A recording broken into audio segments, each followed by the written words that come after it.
según la Corte Interamericana, ¿sí? Caso tal, ¿sí? Según los presidentes de la propia Corte de nuestro país, en caso tal, el artículo puede interpretarse de la siguiente forma, y así lo dijo el pleno, no lo estoy inventando.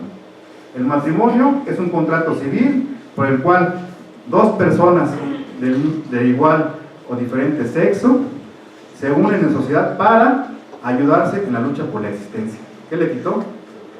Un solo hombre y una sola mujer y perpetuar la especie. Esto es de diario, o sea, eso es lo que pasa a diario. ¿Y cómo lo hace? Pues hay que recurrir a los presidentes de la Corte Interamericana, a la justificación, a los criterios de la propia Corte, y así es como se va avanzando, ¿me explico? Sí, y ahora tenemos algo bien importante y bien interesante. Añádale a esto que le estamos comentando, al acceso a la jurisdicción constitucional de todos nosotros, de las personas, de todos nosotros, todos tenemos acceso a la jurisdicción constitucional, el interés legítimo, que antes era imposible pensar que un amparo procediera por interés legítimo. El interés legítimo se reduce a que, aunque no tenga yo un derecho que pueda poner un tercero a una autoridad, pero si yo demuestro que me afecta un acto, entonces la sentencia me va a construir el derecho, la sentencia me va a asignar ese derecho. Entonces, por mi posición ante el orden jurídico, es que yo pude acceder a declarar la inconstitucional de ese acto que se reclamó. Bueno, ese es el esquema general, pero les quiero mostrar unos criterios, ya para concluir también, no sale tiempo al magistrado, ya piensen en todo esto que pasó y cómo se refleja en algunos criterios, ¿no? Esto era a ver, si puedes subir un poquito, por favor. Nada más vamos por los rubros, ahí déjenlo. Control difuso de la constitucional de normas generales. No, esto era lo de antes, les comentaba, esto era lo de antes, acá sobradilla. No lo autoriza el 133, estaba vedado por jurisprudencia, nadie lo puede hacer nada más que el Poder Judicial de la Federación. Ahora, por favor, vamos avanzando a los rubros, les voy diciendo. ¿Sí? Ahí está. A ver, sistema de control constitucional, ya. Se replantea el sistema de control y vamos leyendo un poco el texto, no está muy grande la tesis. Esto es lo que les voy a decir, aquí está. Existen dos grandes vertientes del modelo de control constitucional en el orden jurídico, acordes al modelo de control de convencionalidad ex oficio en materia de derechos humanos, a cargo del Poder Judicial. Dice, primer término, control concentrado, lo que les venía comentando, ¿sí? Los órganos del Poder Judicial de la Federación son vías directas de control. Repite lo que ya se ha dicho mucho, acciones, controversias y amparo, ¿sí? En segundo término, el control por parte del resto de los jueces del país, lo que les decía, los jueces del resto del país en forma incidental durante los procesos ordinarios en los que son competentes, esto es, sin necesidad de abrir un expediente por cuerda separada. ¿Y por qué? Porque el control difuso que tratamos de heredar a los Estados Unidos de la Corte Americana, sí requiere ya incidental. O sea, si un asunto está tramitándose y el juez advierte que es inconstitucional la norma que va a aplicar, lo manda a la Corte lo revisa y se lo regresa en el sentido que considere. Es el control difuso americano, pero no. Es en cualquier instancia, si esta norma me estorba, la quito, ¿sí? Y para poder resolver el asunto, o la interpreto conforme. A ver, entonces me quedé por aquí. En un sistema concentrado en una parte difuso, esta es nuestra realidad. Es un sistema concentrado en una parte y en otra difusa. Esa es nuestra realidad actual. Eso es lo que nos da las herramientas para interpretar las normas diversas. Si quiere la siguiente, por favor. Son muchas, ¿no? Ahora vamos a estar dos, tres. De aquí vamos siguiéndonos. Control de convencional ex oficio, un modelo difuso. Ya de lo que hemos platicado, ¿creen que tienen una idea sobre ya lo que estamos hablando? ¿Sí creen bueno, nos regresamos otra vez. La que sigue, por favor. Digo, lo importante es que tengan ya la idea de lo que estamos, ¿no? A ver. Control. No, está bien. Control concentrado y difuso. Sus diferencias. Ahí sí quiere, bájala tantito para que vean los datos y le voy a dar un tip. Miren. Cuando veo la tesis, no copien tanto el rubro, no copien tanto esto. Espera, copiense el registro. ¿Qué es eso?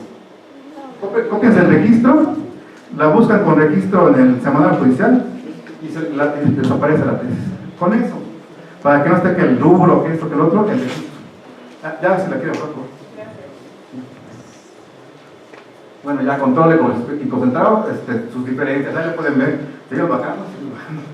Cuando está amarillito, a lo mejor le paramos. A ver, esta que dice.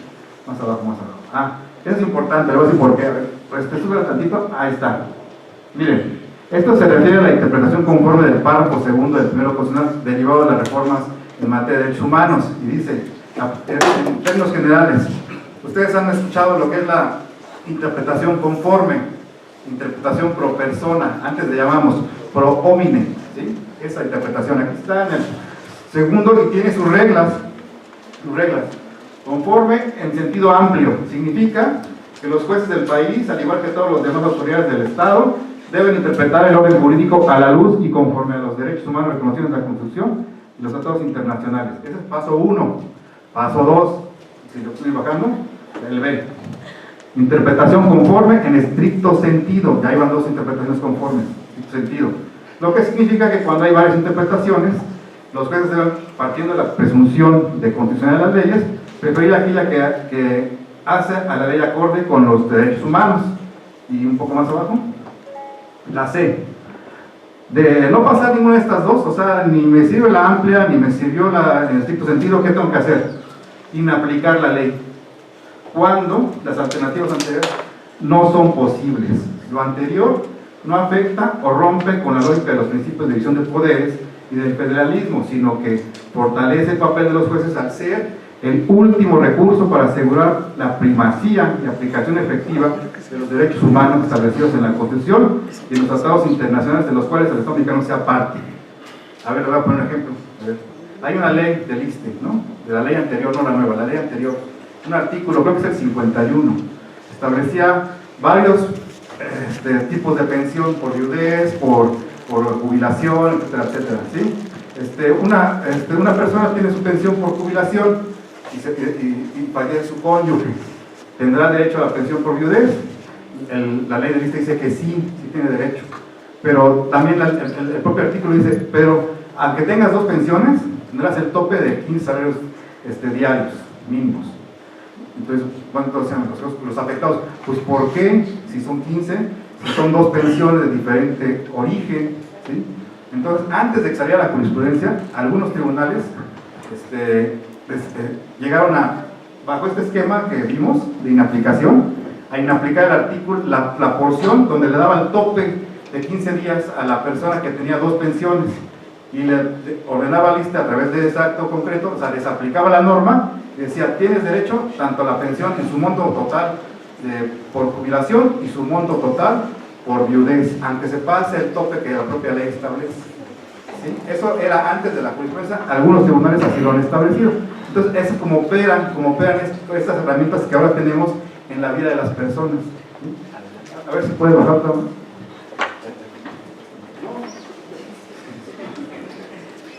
Los alumnos tienen mucho tiempo. Sí. Bueno, lo bueno es que no se cansan. Más sigue bajando, por favor, ya las últimas 2. Vamos a ver 2 más y ya.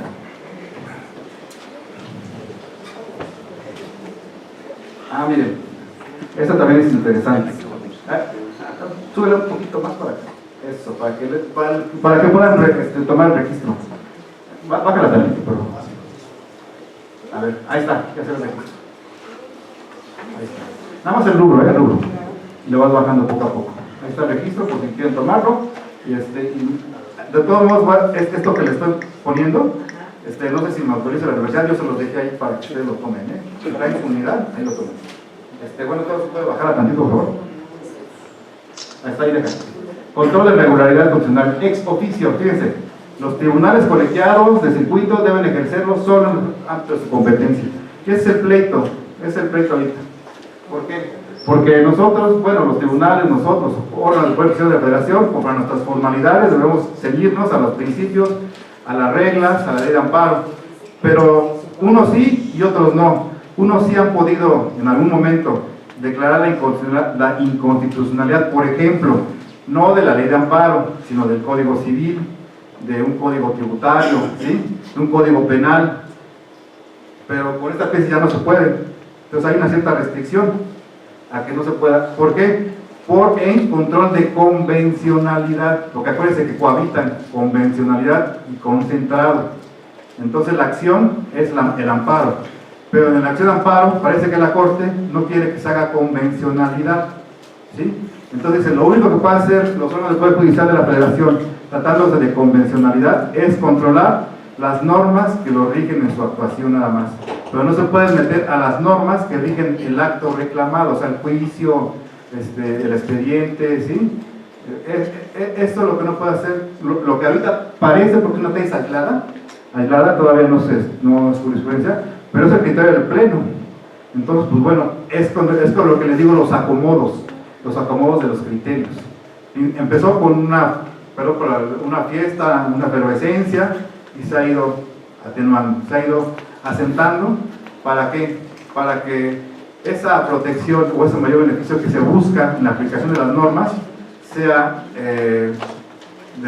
determinado, asignado con mayor prudencia, ¿sí? sin un afán proteccionista desmedido, vamos. Entonces, por eso ese tipo de tesis. Ya la última, ya para finalizar.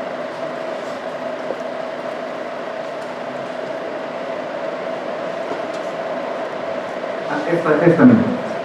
Bueno, no sé qué experiencia tengan en materia administrativa. Existe un juicio de nulidad de un tribunal fiscal, un tribunal de justicia fiscal administrativa, en el que revisa actos administrativos, revisa la legalidad de actos administrativos. Si ese tribunal, por ejemplo, le pide el actor que le revise una ley, la ejecución de una ley, se debe pronunciar, ¿sí? Lo debe hacer, únicamente al caso concreto. Entonces dicen eso.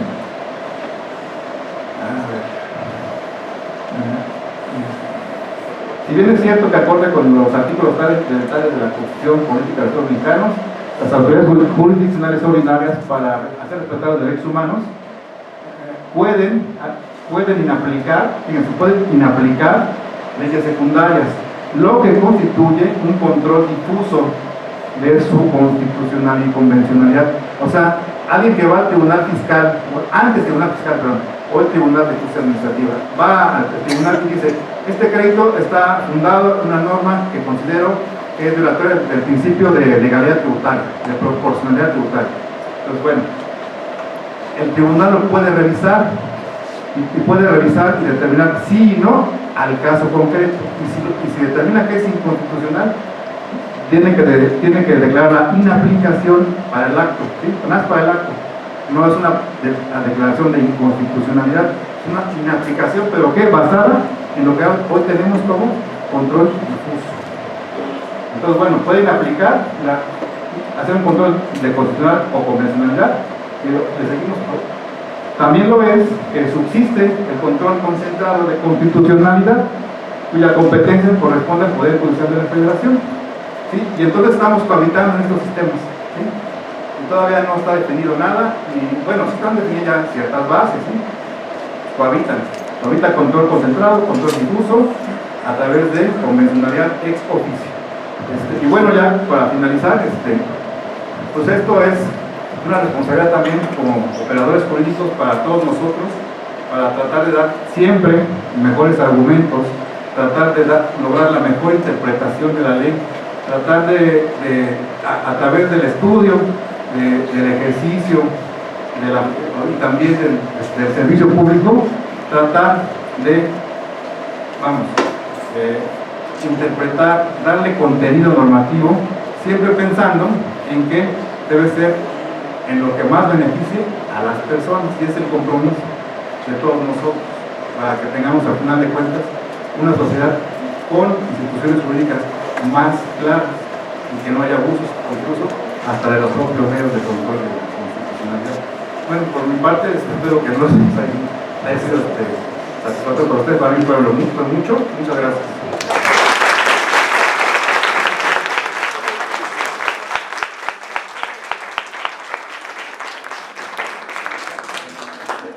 Como ven ustedes, el amparo no es nada más el amparo directo e indirecto, sino que cohabitan varias figuras, la experiencia de nuestro licenciado, el juez en la operación, nos está manifestando, y que nos abre amplias visiones de cómo aplicarlo y sacarle, ¿por qué no?, nuevas decisiones. ¿Estamos de acuerdo?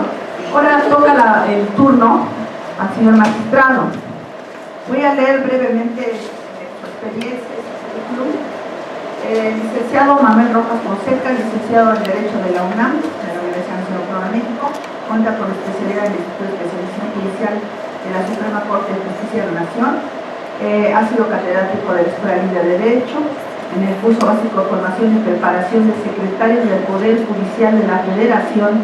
Ha sido secretario de la Sala Segunda Instancia del Tribunal Federal, secretario de Estudio y Cuenta de la Suprema Corte de Justicia, juez de distrito, visitador judicial del Consejo de la Judicatura. Vean las trayectorias de nuestros ponentes, y actualmente es magistrado del tercer tribunal colegiado en materia administrativa del sexto circuito con residencia en San Andrés Cholula, Puebla. Yo dejo el micrófono a nuestro señor magistrado para que vamos. Gracias. Bueno, después de la brillante exposición de mi compañero Abel Méndez, yo hoy quiero compartir con ustedes un tema poco común, que pareciera en principio que no es derecho, pero sí tiene que ver mucho con lo jurídico, como lo vamos a ver. Yo, por circunstancias de la vida y personales, me han llevado a ser miembro activo y representar en Puebla a la Sociedad Legal J. Rubén Clark. Esta sociedad legal se dedica a defender a nivel mundial, es una sociedad a nivel mundial, la libertad de conciencia, y a dar asesoría jurídica gratuita a personas de escasos recursos. Con motivo de ello me he visto involucrado en investigar sobre temas de filosofía del derecho y de historia del derecho en relación con la moral, ¿verdad? Y así en principio hice un pequeño estudio sobre moral y derecho, donde se evidenciaba cómo antiguamente, el derecho, la moral y la religión, por así decirlo, o la teología estaban estrictamente vinculados. El derecho tenía que ver con la divinidad. Y en cambio, a últimas instancias, es lo que el legislador diga. Después me inquietó hacer un estudio, en principio pensé sobre libertad religiosa, pero el concepto más amplio fue no libertad religiosa, sino libertad de conciencia. ¿Qué se había dicho a nivel internacional sobre defensa de la libertad de conciencia y la libertad de religión? Y encontré varios precedentes sumamente importantes, sobre todo en Europa, ¿verdad? Algunos en Estados Unidos y en México, pues es otra historia. Y esto me llevó y me inquietó a llevar la investigación a otro tema que me estaba pulsando, sobre objeción de conciencia. El tiempo que me alcance lo voy a participar con ustedes, hablar precisamente sobre libertad y objeción de conciencia, que es un tema muy poco manejado y conocido por los abogados, pero que va estrictamente vinculado con el artículo del Código Civil que me leía mi compañero, ¿verdad? Sobre el matrimonio de personas que se decía que tenía que ser de distinto sexo, ya no puede ser del mismo sexo, pero no se limita a eso, es mucho más amplio. Juan Pablo II decía, la dignidad de la conciencia deriva siempre de la verdad. Hoy en día la objeción de conciencia se entiende como un derecho básico e irrenunciable en cualquier sociedad que aspire a llamarse democrática. El contenido y la protección de la libertad de conciencia, entendida como un derecho subjetivo, depende en buena medida del fundamento filosófico sobre el que la cimentamos. El derecho a la vida es un buen ejemplo. De su contenido y titularidad habrá tantas versiones como concepciones filosóficas se empleen para fundamentarlo. Albert.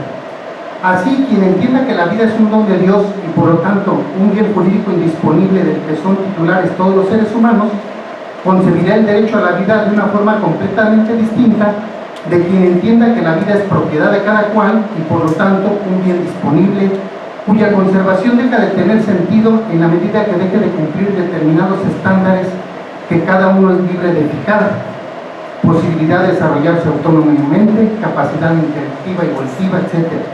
Lo mismo ocurre con la libertad de conciencia.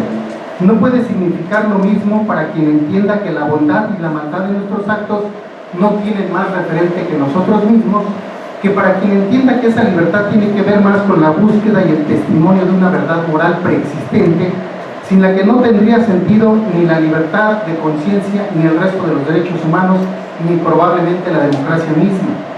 Desde esta perspectiva cabe afirmar a grosso modo que la forma de entender la libertad de conciencia dependerá en buena medida de nuestra concepción de la moral, relativismo u objetivismo ético. Esta parece ser la cuestión. De ella depende el fundamento de la conciencia y por lo tanto su contenido y protección jurídica.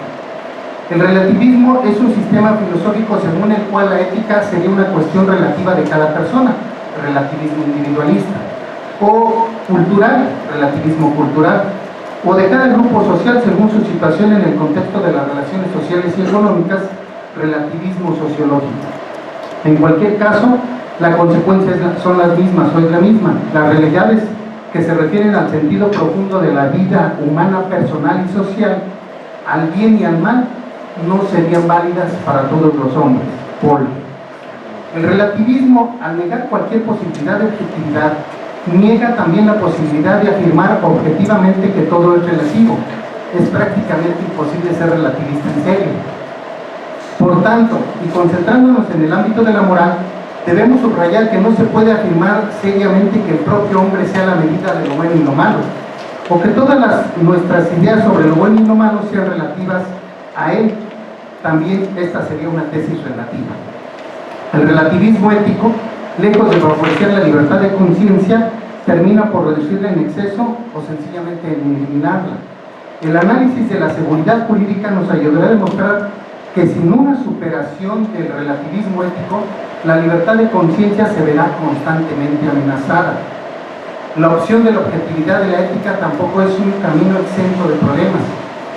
Para empezar, porque asumir la objetividad de la ética significa afirmar la existencia de valores absolutos.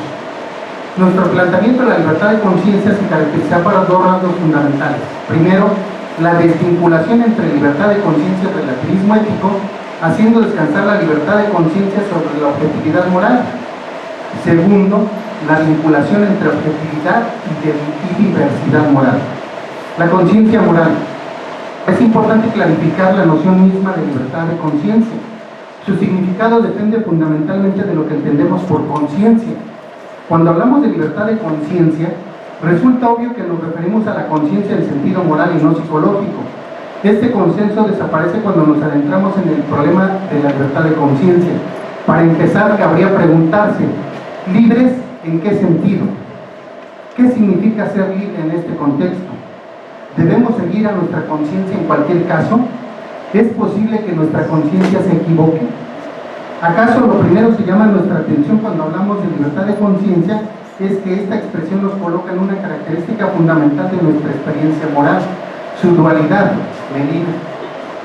La experiencia moral no es puramente objetiva, en el sentido que consiste en cumplir una serie de reglas que no dependen de mí, pero tampoco es puramente subjetiva, en el sentido de que el ser humano sea completamente libre para obrar según cada caso, según le parezca. La experiencia cotidiana nos enseña que el dictado de la conciencia percibimos algo que de alguna manera nos trasciende, algo que nos es equivalente a nuestra mera voluntad o parecer. Así, por ejemplo, la tradición cristiana se refiere a la conciencia como una ley que, viniendo de lo más profundo del corazón del hombre, no se le da el hombre a sí mismo, sino que la recibe de Dios. La conciencia es el núcleo más secreto y el sagrario del hombre, en el que está solo con Dios, cuya voz resuena en lo más íntimo de él. Lo bueno en sí para todos y lo bueno en sí para mí, la aportación de la fenomenología del valor. La fenomenología no se entiende como un sistema de doctrina, sino como un método de hacer filosofía. Y es que la fenomenología no es más que ninguna otra cosa sino mirada y actitud. El punto de partida es la cosmovisión natural, la forma en que de costumbre percibimos al mundo y las cosas. La fenomenología exige dejar de ver las cosas en la manera acostumbrada, aprender a ver más de cerca.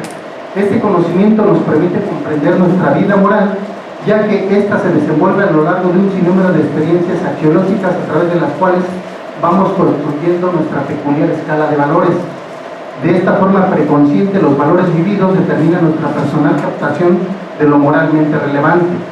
Los valores son realidades materiales, objetivas, y por su propio modo de ser ordenadas, sometidas a una jerarquía. Los valores son también algo definitorio de la persona, son una realidad objetiva y personalísima. El sistema de verdades y el de valores estéticos, morales, políticos, religiosos tienen inexorablemente una dimensión histórica. Son relativos en una cierta cronología vital humana, valen para ciertos hombres nada más. La verdad es histórica, como no obstante puede y tiene que pretender ser la verdad sobrehistórica, sin relatividades, absoluta. Esa es la gran cuestión. Esta cuestión constituye el tema de nuestro tiempo, Ortega y Gasset. ¿Cómo puede ser la verdad moral, histórica y absoluta al mismo tiempo? ¿Cómo es posible que los temidos valores absolutos resulten compatibles con la diversidad de sistemas morales y con la dimensión relativa de la ética? Para responder estas interrogantes, comencemos con el análisis de las tesis de la ética material de los valores, una de las instituciones más valiosas de esta teoría es la necesidad de distinguir aquello que es objetivamente bueno, con validez general, de lo que es bueno, de la misma manera objetiva, con validez individual. Lo que resulta poco extraño a nuestros oídos es la idea de algo bueno en sí, de modo absoluto y objetivo, y a la vez para mí. Nos centramos en esta idea advirtiendo que la evidencia plena de lo bueno en sí es imposible sin tener en cuenta ambas esferas de la moral, la individual y la universal, la histórica y la absoluta. La idea de lo bueno en sí para mí significa que una parte del contenido material de lo bueno en sí, o sea, de lo bueno con carácter objetivo, contiene una referencia vivida a mí, una indicación vivida que parte de ese contenido y apunta a mí, diciendo y susurrando para ti. Y este contenido me señala un puesto singular dentro del cosmos moral y me ordena también secundariamente acciones, hechos, obras que me represento diciendo todas: soy para ti y tú eres para mí. Schelling. Junto a estos contenidos que nos vinculan moralmente a todos, existen también otros que son solo para mí, que me conciernen personalmente, que perfilan mi puesto en el mundo, mi misión y mi vocación.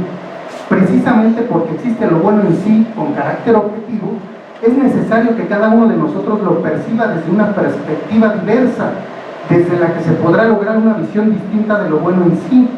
Pero no quiere decir esto que lo bueno dependa de mí, ni que emane de mí. Lo bueno en sí para mí, en la medida en que es bueno en sí, nos proporciona una referencia que está más allá de nosotros mismos. Mi proyecto vital puede ser personalísimo, único para mí, pero no depende de mí.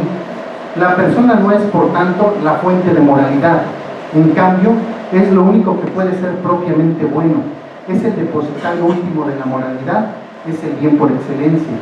La negación de la dimensión objetiva de la moral conduce, curiosamente, a la absolutización de lo bueno para mí, que tiende a hacer pasar por bueno en sí. Si perdemos de vista que lo bueno para mí es objetivo, la consecuencia es que lo bueno en sí para mí, transitamos hacia lo bueno, para mí, bueno como bueno en sí. Lo que para mí tiene valor moral, termina como elegirse como bueno en sí mismo y por tanto se convierte en algo que debe imponerse a los demás como bueno. En cambio, lo bueno en sí para mí, al ser precisamente para mí y captarse como tal, difícilmente puede caer en la tentación de imponerse como bueno para todos, a la vez que lo bueno para mí es bueno en sí de modo objetivo. La objetividad ética no significa en absoluto su uniformidad, al revés, existe una porción de moralidad que es necesariamente plural y diversa y que responde a la vocación personal de cada persona.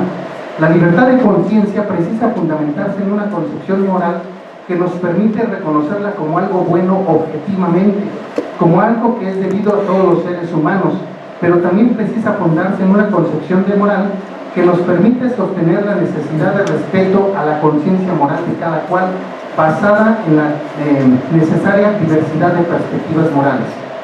La plenitud de la bondad moral requiere la integración de la esfera de lo bueno en sí para mí y de lo bueno con validez universal. Esta integración solo es posible desde la perspectiva ética de los valores absolutos. Y, por paradójico que parezca, la defensa de la diversidad ética exige la superación de la idea de que es el individuo la fuente de la moralidad. La conciencia como depositaria de lo bueno en sí, para mí, falibilidad de la conciencia. La conciencia no es por lo tanto la fuente de bondad, es propiamente la depositaria de lo bueno en sí, especialmente en cuanto es para mí.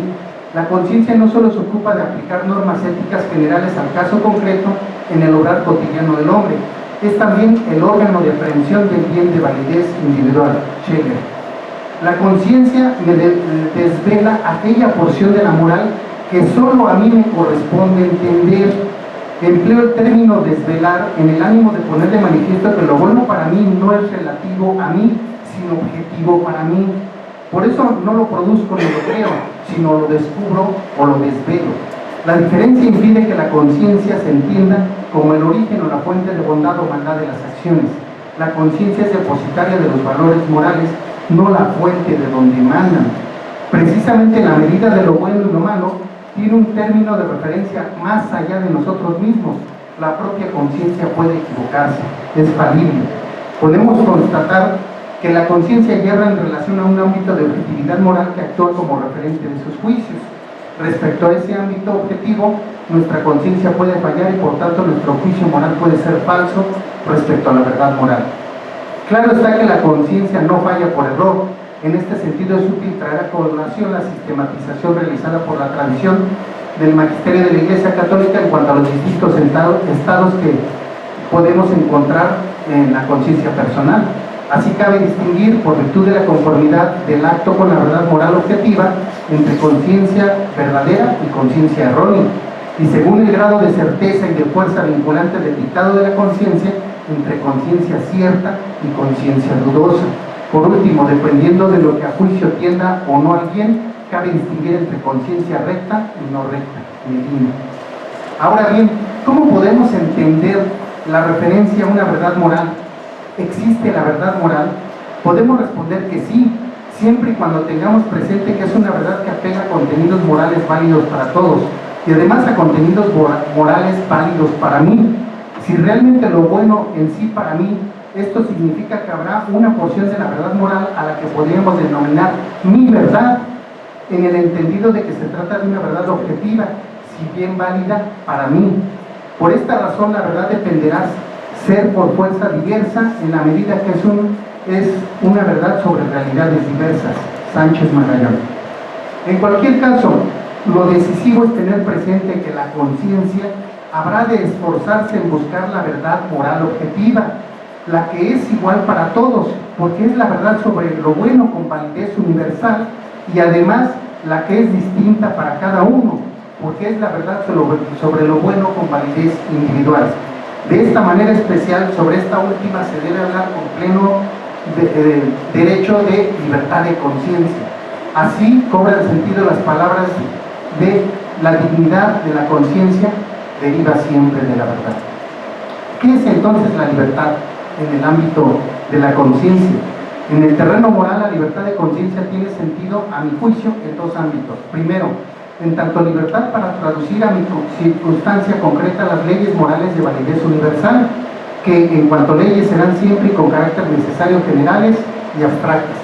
Segundo, en tanto libertad para descubrir el contenido de las leyes morales objetivas para mí. El primero de estos dos ámbitos fue protagonista de la mayor parte de la reflexión filosófica premoderna sobre la conciencia. Más adelante perdió importancia, como ahora, hasta desaparecer con la quiebra de la fe en la existencia misma de las leyes morales de validez universal. El segundo constituye una aportación moral, a mi juicio básica, de la ética material de los valores al problema de la conciencia. Con todo y como principio que debe presidir tanto en la aplicación de leyes morales al caso concreto como en la búsqueda de lo bueno en sí para mí, habrá que tener presente que la libertad de conciencia no habrá nunca esgrimirse como forma de exceptuar la validez de las leyes morales universales. Dos modelos históricos de entender la libertad de conciencia. Hasta la modernidad, la libertad de conciencia se analiza fundamentalmente en sede teológica. San Agustín entiende la conciencia moral como la voz de Dios dentro del hombre. Vuelto en su interior, el hombre debe atenerse siempre a la voz de su conciencia. Retornar a tu conciencia, interrógala, Retornad, hermanos, al interior y en todo lo que hagáis, mirad al testigo Dios, San Agustín. El hecho mismo de la falibilidad se presenta como uno de los problemas fundamentales de la indagación sobre la conciencia durante toda la época premoderna. Nos hace girar nuestra atención hacia Dios por dos cuestiones fundamentales. Uno, la conciencia no tiene sentido al margen de la concepción del hombre como criatura hecha a imagen y semejanza de Dios. Dos, la conciencia no crea la verdad de la que nos habla, sino que la desvela, la muestra al hombre como guía de su obra. En lo que se refiere al problema específicamente jurídico, esto es, al de la conciencia en oposición a la ley, es importante poner de manifiesto con Agostino que la objeción de conciencia tiene sentido en este contexto premoderno, en cuanto que el objetor se niega a cumplir la ley que, a su juicio, constituye una violación al derecho, porque el derecho es divino y la ley es el hombre, y entonces él sigue al derecho y a la divinidad de Agostino. La modernidad trajo consigo una forma de entender la acción de conciencia significativamente distinta. El positivismo jurídico certificó el paso de una nueva concepción de la conciencia a través de dos ideas que no por casualidad son, en primer lugar, la práctica identificación del derecho con la ley y, en segundo lugar, una suerte de identificación entre poder político y verdad. Esto es, ya no hay divorcio entre ley y derecho, ¿verdad? La ley dice que es el derecho y ahora quien tiene el poder político se considera poseedor de la verdad. ¿Cómo es? La resolución que acabamos de ver. En fin, las claves para comprender la concepción moderna de la libertad de conciencia podrían resumirse así. 1. La conciencia se desvincula, en la modernidad, se desvincula de la ley divina. Deja de ser una voz ajena de Dios que habla en mí para pasar a ser la voz de mi propio yo. Me desvinculo de Dios. Sin referente objetivo fuera de mí, la voz de la conciencia pasa a ser puramente subjetiva. 2. La conciencia es fuente creadora de la verdad que adquiere validez en virtud de su origen. ¿Y cuál es el origen? Mi conciencia. Y no en virtud de su contenido, es decir, de lo que se aconseja